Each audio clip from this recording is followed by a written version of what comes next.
ഞങ്ങളൊന്ന് പുറത്തേക്ക് പോകുക. സാരിയൊക്കെ പുറത്ത് കാണിക്കാൻ പറ്റാതായി. പുതിയ ഒരെണ്ണം എടുക്കണമെന്ന് വിചാരിക്കുന്നു. കഴിഞ്ഞ ആഴ്ചയല്ലേ പുതിയ സാരി വാങ്ങിച്ചത്? അതൊന്നും ഇപ്പൊ വേണ്ട. അങ്ങനെ വിചാരിക്കാൻ കൂടി മേലെ. നമുക്ക് പട്ടണത്തിലേക്ക് തന്നെ പോകാം. ഒന്നുമില്ലേലും പുതിയ കുറെ മോഡലുകൾ കാണുമെങ്കിലും ചെയ്യാമല്ലോ.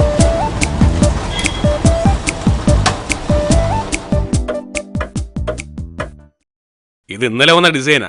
850 രൂപ. മറ്റേത് 725 രൂപ.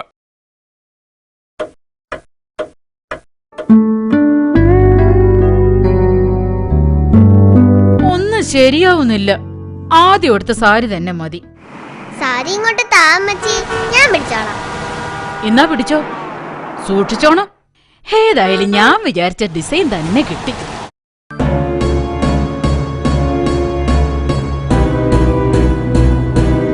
കർത്താവേ, ഇത് ഞാനെടുത്ത സാരി അല്ലല്ലോ. കവറ് മാറിപ്പോയി. ഇത് വേറെ ആരാണ്ടും വാങ്ങിയ സാരിയാ.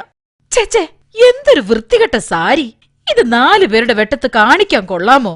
ഓ, ഈ പെണ്ണ് കാരണം ഇതൊക്കെ സംഭവിച്ചത്. എടി, ഇപ്പൊ പൊയ്ക്കോണം. നീയല്ലേ കവറ് മാറിയത്? മര്യാദയ്ക്ക് എന്റെ സാരി കൊണ്ടുവന്നോ, അല്ലെങ്കിൽ നിന്റെ തൊടലെ തോലി ഞാനിതെടുക്കും. ഓഹോ,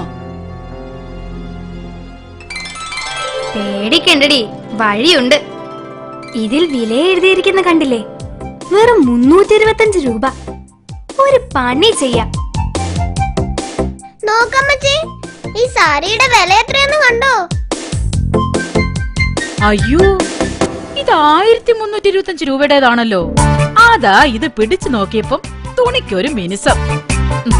ശരിക്കും നോക്കിയാ നല്ല സുന്ദരം ഡിസൈനാ. എന്തൊരു പകിട്ട്. സ്റ്റെല്ലയുടെ കല്യാണത്തിന് ആ കളക്ടറുടെ ഭാര്യ ഇങ്ങനത്തെ ഒരു സാരി ഇട്ടിരിക്കുന്നു കണ്ടു.